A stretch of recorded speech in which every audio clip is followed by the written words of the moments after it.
wabarakatuh. Kita berjumpa lagi pada perkuliahan mata kuliah pembentukan karakter. Dan saat ini kita akan masuk pada materi 7 Habit. Yang pada pertemuan hari ini kita akan membahas materi pertama atau habit pertama, yaitu proaktif. 7 Habit sendiri merupakan karya dari Stephen Covey yang berisi 7 kebiasaan yang bisa menjadikan kehidupan seorang menjadi lebih baik dan mampu mengantarkan pada kesuksesan. 7 habit yang dibuat oleh Stephen Covey dibuat modelnya seperti ini. Yang pertama adalah habit be proaktif, atau dalam bahasa Indonesia adalah jadilah proaktif.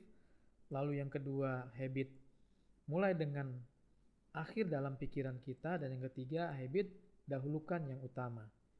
3 habit pertama ini akan mengantarkan seorang pada kemenangan pribadi atau keunggulan pribadi, menjadi pribadi yang memiliki kehebatan, memiliki keutamaan, memiliki kemampuan yang bisa mengantarkan dia berkompetisi dengan orang lain.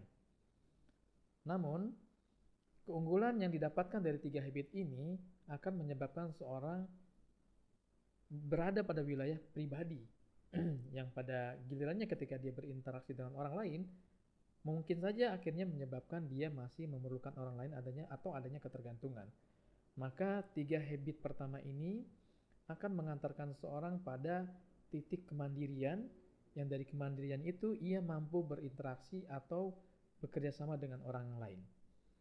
Lalu 3 habit berikutnya Stephen Covey masukkan dalam kurva yang di atas atau grafik yang di atas, segitiga yang di atas. Yang keempat adalah berpikir menang. Lalu yang kelima, berusaha mengerti terlebih dahulu baru dimengerti. Dan yang keenam, wujudkan sinergi. Habit keempat, 5 dan 6 ini akan mengantarkan seorang mencapai kemenangan publik atau kesuksesan bersama. Kalau yang habit 1, habit 2, dan habit 3 mengantar pada kemenangan atau keberhasilan pribadi, maka area habit keempat, 5, dan 6 akan mengantarkan kemenangan publik, kemenangan organisasi, kemenangan bersama. Karena area habit 4, 5, dan 6 adalah area kolaborasi antar setiap orang. Sehingga dari secara proses kemapanannya, dari ketergantungan menjadi kemandirian, lalu dengan proses sinergi dan kerjasama antar setiap orang, mereka saling bergantung untuk bisa sama-sama bekerja sama atau berkolaborasi. Lalu yang ketujuh, habitnya adalah asah gergaji. Ini adalah habit pamungkas atau kebiasaan pamungkas yang diperlukan untuk memastikan 6 habit lainnya itu bisa terus tumbuh dan berkembang, sehingga dia terus bisa digunakan dalam berbagai kesempatan untuk mencapai keunggulan pribadi maupun keunggulan organisasi. Nah, pada pertemuan kali ini kita akan membahas habit pertama, yaitu proaktif atau be proaktif dalam bahasa aslinya. Saya ingin mengajak kita semua sebelum melakukan pembahasan tentang habit pertama ini, pernahkah kita semua, dan pastinya sepertinya pernah ya, menghadapi situasi yang tidak nyaman, kondisi yang tidak menyenangkan, macam-macam ya. Misalnya kejadian-kejadian seperti ini ya, sebagai contoh, rumah kita kebanjiran, atau dalam perjalanan kita kehujanan, dalam perjalanan berangkat ke kampus atau ke tempat kerja atau ke tempat tujuan kita berpergian, ternyata jalannya macet yang menyebabkan kita terlambat sampai di tujuan. Atau yang lain, tiba-tiba nih kita sudah siap untuk menghadapi perkuliahan, dikabari dosennya tidak bisa hadir, sementara kita sudah siap untuk berkuliah misalnya ya. Atau kejadian lain nih, saat ini ya, di mana masa pandemi kita belajar secara online, secara daring, tapi tiba-tiba ketika kita akan kuliah, di rumah kita mati lampu ya, baterai laptop kita sudah habis, sudah menipis, dan kita nggak punya kuota, yang membuat kita bingung harus seperti apa. Nah, tentu atas kejadian-kejadian seperti ini, yang ya bisa jadi ini adalah kejadian-kejadian yang tidak menyenangkan buat kita, kita akan meresponnya. Bagaimana responnya? Macam-macam ya. orang meresponnya. Tapi kebanyakan bahwa orang akan merespon dengan dua model menurut Stephen Covey. Ya, ada dua perilaku model dalam merespon setiap kejadian. Model pertama, Stephen Covey menyatakan sebagai perilaku reaktif. Jadi ketika ada kejadian seperti tadi, macet, banjir, mati lampu, kuota habis, ya kuliah tidak jadi, ada orang-orang yang meresponnya dengan perilaku reaktif. Perilaku reaktif itu ada artinya dia langsung merespon tanpa berpikir atau membuat alternatif-alternatif keputusan untuk merespon tindakan atau kejadian tersebut yang dialami, ya. Sehingga ketika dia merespon dengan reaktif, dengan responsif, langsung berikan respon terhadap kejadian yang ia alami, maka sebenarnya orang-orang reaktif itu membiarkan pengaruh-pengaruh luar secara langsung, ya bisa itu suasana hati, perasaan, atau situasi yang ada yang dihadapi, itu lebih mengendalikan daripada dirinya, ya, lebih mengendalikan keputusan-keputusan untuk merespon kejadian-kejadian tersebut. Jika digambarkan seperti ini, ya, ketika ada rangsangan atau sebuah kejadian, stimulus, maka kita langsung merespon tanpa berpikir, tanpa menganalisis, tanpa ada pilihan-pilihan bagaimana seharusnya kita merespon kejadian ini. Jadi langsung responsif. Nah, itu adalah model pertama, perilaku reaktif. Ada kejadian, langsung direspon. Dan kecenderungannya, responnya bisa jadi negatif karena tidak dipikirkan secara jernih. Ya, bisa jadi langsung emosional yang keluar. Ya, ketika mati lampu, marah-marah. Macet, ngedumel. Dan seterusnya. Ya. Nah, model kedua adalah perilaku proaktif. Berbeda dengan perilaku reaktif, proaktif itu mereka menggunakan ruang kebebasan yang dimilikinya untuk membuat pilihan-pilihan. Jadi sebelum ada respon terhadap kejadian atau peristiwa, mereka berpikir dulu respon apa yang tepat untuk saya putuskan menghadapi kejadian-kejadian ini. Ya, dengan berpikir seperti itu memungkinkan mereka mendapatkan keputusan yang paling sesuai dengan apa yang diinginkan atau apa yang diyakini sebagai sebuah keputusan terbaik. Nah, kebebasan memilih mereka ini akan meluas, ya, berkat penggunaan kebijaksanaan atau karena banyaknya pilihan-pilihan yang akan diambil untuk merespon sebuah kejadian. Nah, perumpamaannya ketika terjadi rangsangan, stimulus, mereka menghadapi sebuah kejadian yang tidak menyenangkan, tidak nyaman seperti tadi, maka mereka berpikir dulu. Mereka membuat ruang untuk memilih alternatif-alternatif terbaik yang bisa diambil untuk merespon sebuah kejadian. Jadi tidak reaktif tapi proaktif. Mereka menganalisa dulu, ya, baru kemudian memilih untuk membuat keputusan respon yang terbaik atas kejadian yang mereka alami. Nah, ini sebagai sebuah kesimpulannya, orang reaktif ada rangsangan langsung disikapi, ya, tanpa berpikir jernih, ya. Akhirnya lebih mendominasi adalah perasaan dan emosionalnya, pilihan-pilihannya tidak ada sehingga responnya mungkin lebih cenderung akan jadi negatif dan tidak tepat. Sedangkan proaktif, ketika terjadi sebuah kejadian yang mereka hadapi, mereka menganalisa dulu, ya, sebelum respon itu diberikan, ya, responsibility dan responsibility. Mereka merasa mereka punya kemampuan untuk memilih respon yang terbaik, ya, dengan membuat pilihan-pilihan lalu diputuskan. Nah, itulah gambaran secara umum dua model orang atau kita, ya, kebanyakan kita dalam merespon sebuah kejadian. Nah, ini akan mengantarkan kita untuk pemahaman proaktif, ya. Sehingga ini kalau kita kaitkan dengan beberapa tokoh yang berbicara tentang bagaimana kita merespon sebuah kejadian, sejalan dengan prinsip proaktif yang disampaikan Stephen Covey. Di antaranya ada Roosevelt mengatakan bahwa tak seorang pun dapat menyakiti Anda tanpa persetujuan Anda. Sama, tak seorang pun bisa membuat Anda kecewa, marah kalau Anda tidak mengizinkannya untuk kecewa atau marah. Jadi ketika misalnya mati lampu, Anda bisa saja marah, tapi Anda atau kita bisa aja nggak marah, kan? Keputusan marah atau tidak itu ada di kita, bukan di orang, apalagi di kejadian yang kita hadapi. Kejadian itu tidak menentukan dampak berikutnya, ya, marah atau kecewa atau tetap bahagia itu ada di kita, bukan di kejadiannya apalagi orang lain. Jadi kitalah pemilik sepenuhnya keputusan yang akan diambil. Ungkapan lain, Gandhi mengatakan bahwa mereka tidak dapat merenggut harga diri kita jika kita tidak memberikannya kepada mereka. Jadi kita kadang merasa direndahkan atau diejek, dipermalukan. Itu respon atau kejadian berikutnya itu tergantung pada respon kita, bukan tindakan orang lain atau kejadian kita alami. Kalau ada orang yang mengejek kita, lalu kita memilih untuk bersabar, tidak merespon dengan respon yang negatif, maka kita tidak akan kecewa. Ya, sama ketika kita misalnya sedang berkendara, tiba-tiba ada yang ugal-ugalan, ya, yang membuat kita emosi.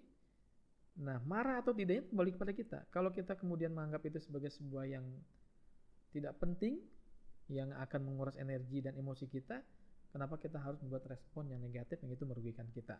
Misalnya kita membuat respon marah, begitu ya. Bahkan Covey sendiri mengatakan, bukan apa yang terjadi pada diri kita, melainkan respon kita.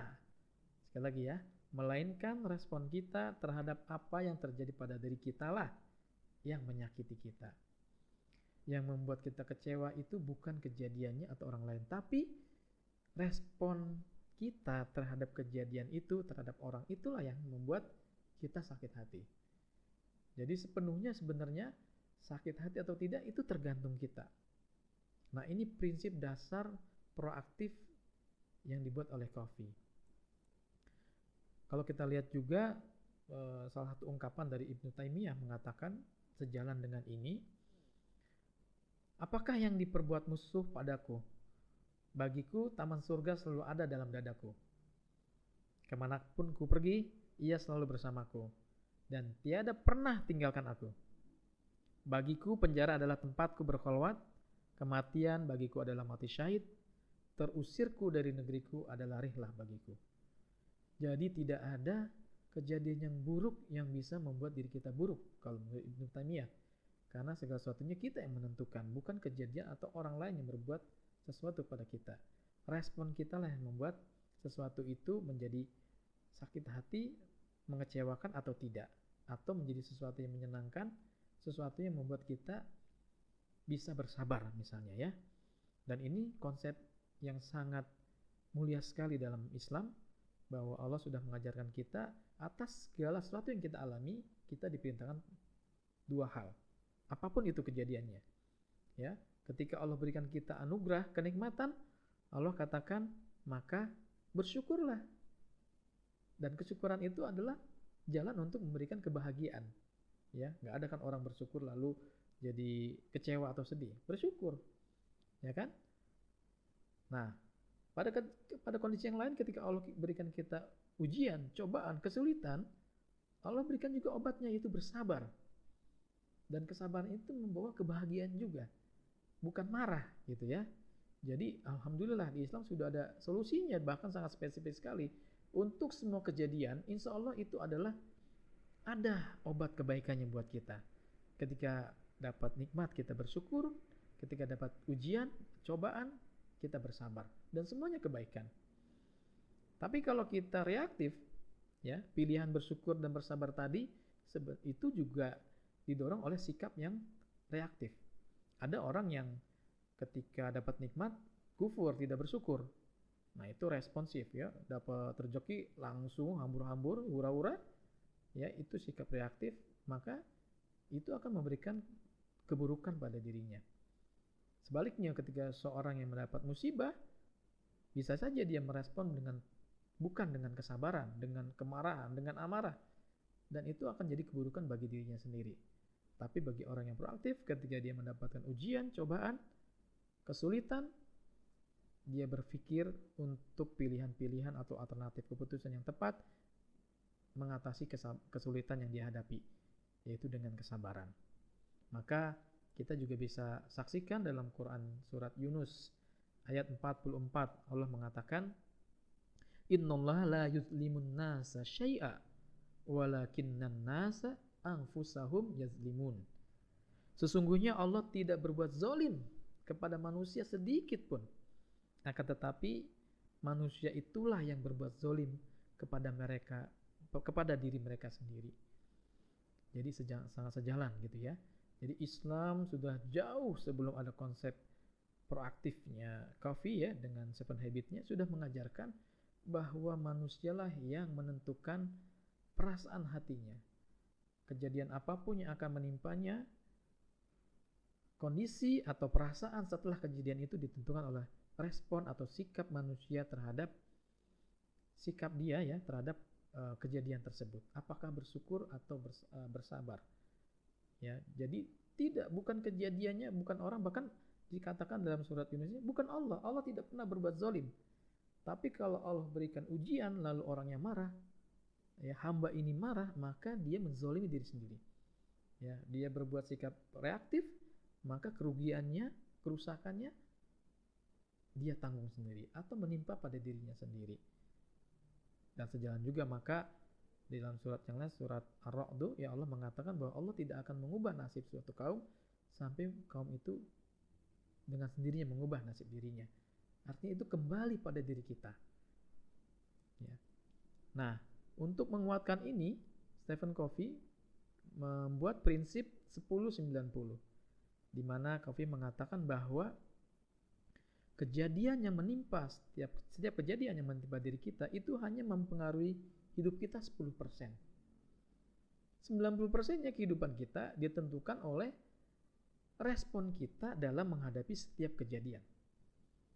Jadi apa yang kemudian kita nikmati, kita terima, kita rasakan itu lebih dominan karena dampak dari sikap kita terhadap apa yang terjadi pada kita.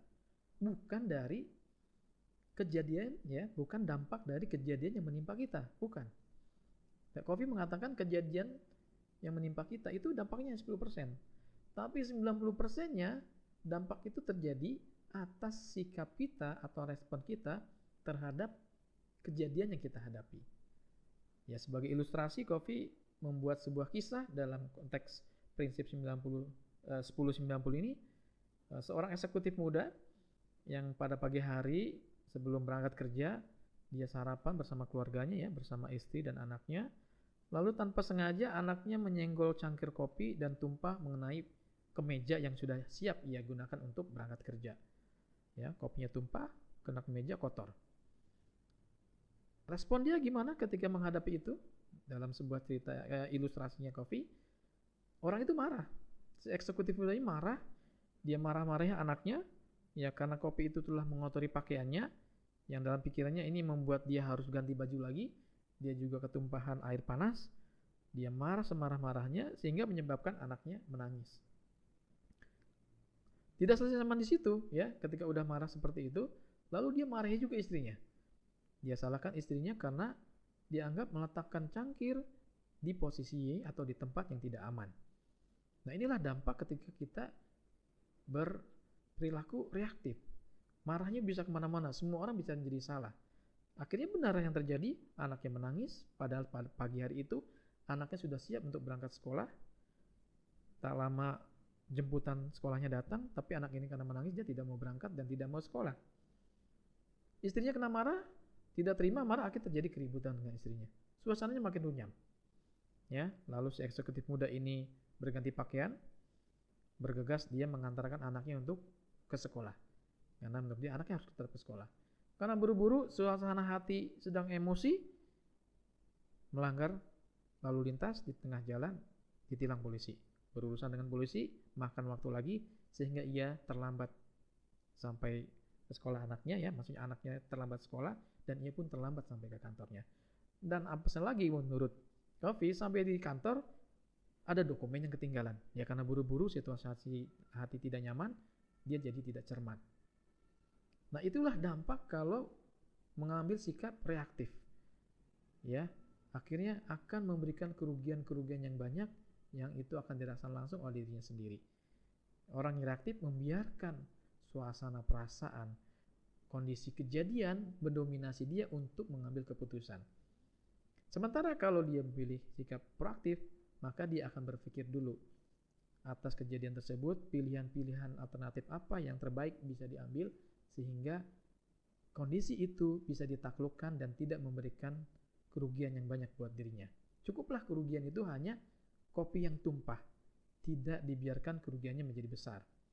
Ya, seandainya dia memaafkan anaknya ketika menumpahkan kopi secara tidak sengaja, ya misalnya dikatakan, oh tidak apa-apa, tapi lain kali mungkin kamu harus lebih hati-hati, maka anaknya tidak menangis. Anaknya tetap happy.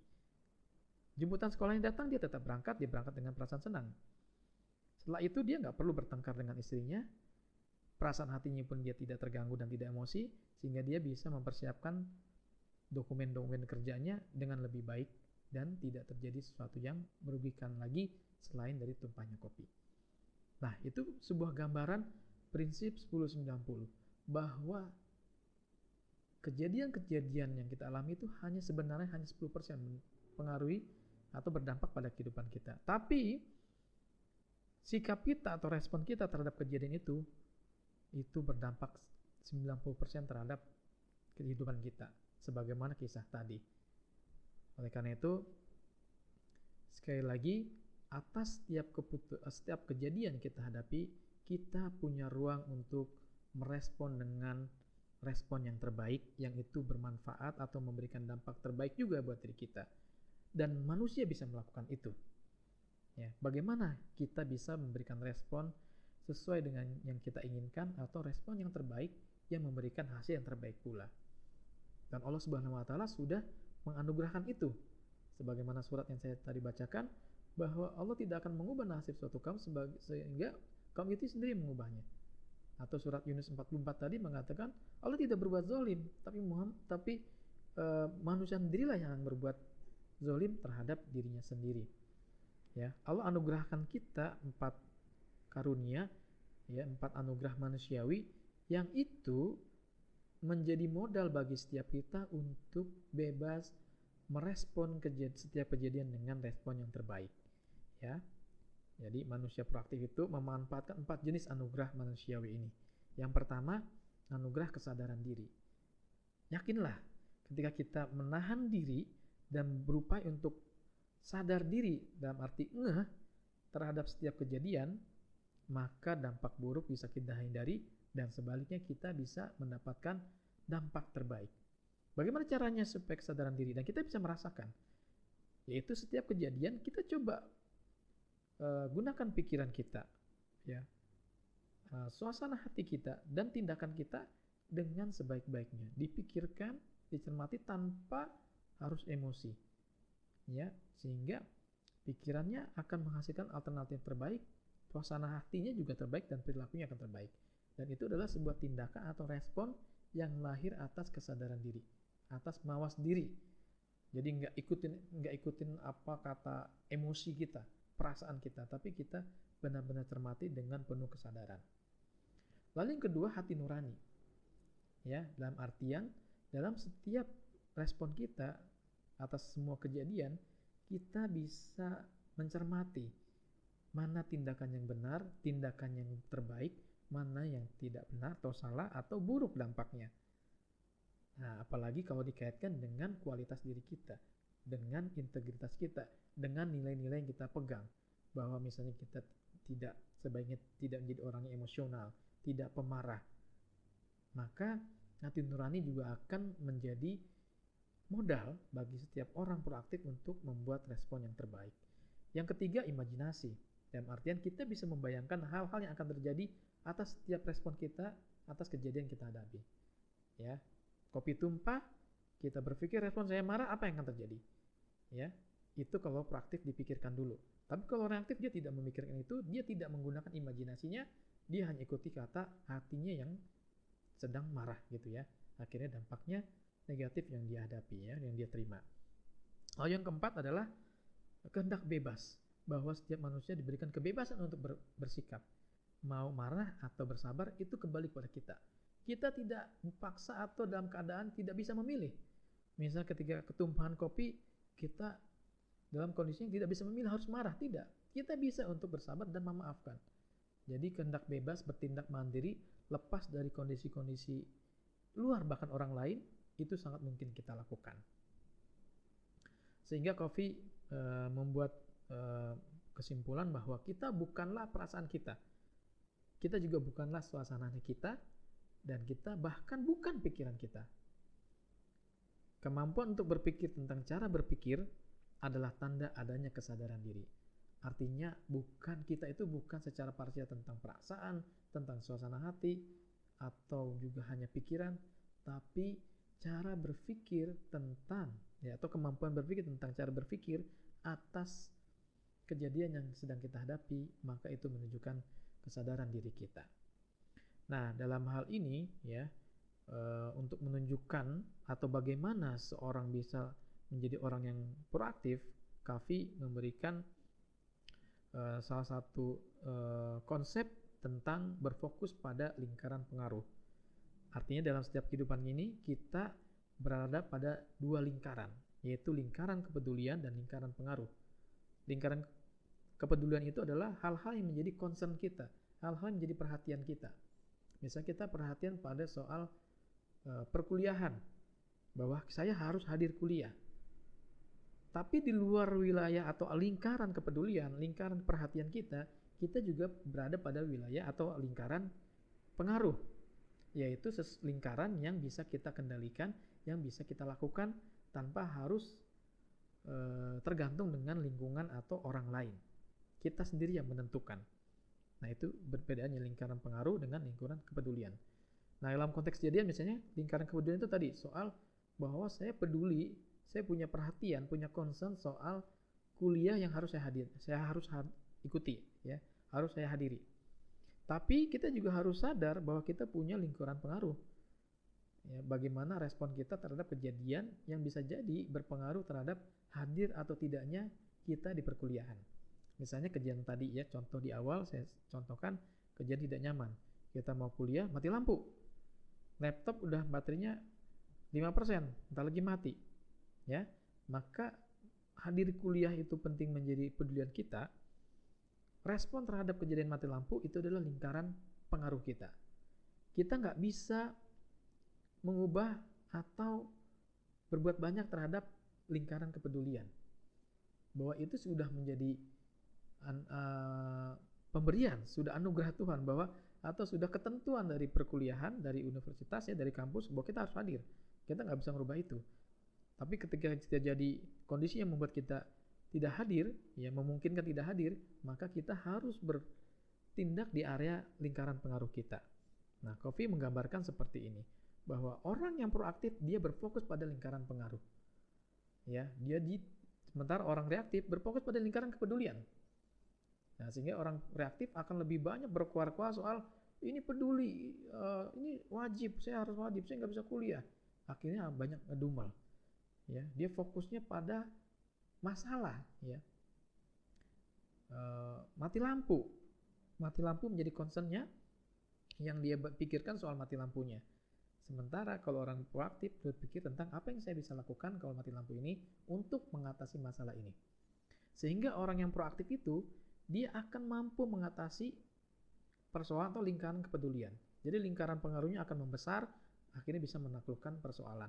Sementara orang reaktif, lingkaran pengaruhnya jadi kecil. Dia lebih banyak mempersoalkan masalah daripada berpikir tentang solusinya atau sikap respon terbaik apa yang bisa dia lakukan. Dia nggak berpikir ke situ. Dia lebih banyak berpikir tentang masalahnya. Sehingga lingkaran pengaruhnya kecil. Jadi seolah-olah tidak punya solusi terhadap kejadian yang sedang dia alami. Nah, semoga ini bisa membantu kita dalam menghadapi setiap kejadian kita, bahwa kita bisa bersikap proaktif dengan berfokus pada lingkaran pengaruh, bukan pada lingkaran kepedulian. Nah, sehingga sebagai bagian dari kesimpulan atau ringkasan dari materi pertemuan ini tentang habit pertama proaktif, be proaktif atau jadilah proaktif. Pertama, bahwa kita bebas memakai ruang antara rangsang dan respon untuk membuat pilihan yang paling sesuai atau yang paling baik dengan nilai-nilai di kita atau terbaik untuk diri kita. Lalu, meskipun ada pilihan-pilihan kita di masa lalu dan ada dampak dari pilihan-pilihan tersebut dan juga serta perilaku negatif orang lain, kita tetap bebas untuk membuat pilihan atas keputusan-keputusan kita untuk merespons setiap kejadian berdasarkan nilai-nilai yang kita anut. Lalu yang berikutnya, manusia reaktif tidak melihat adanya ruang di antara rangsangan atau kejadian dan respon. Mereka membuat pilihan-pilihan berdasarkan suasana hati, perasaan, dan keadaan sekeliling.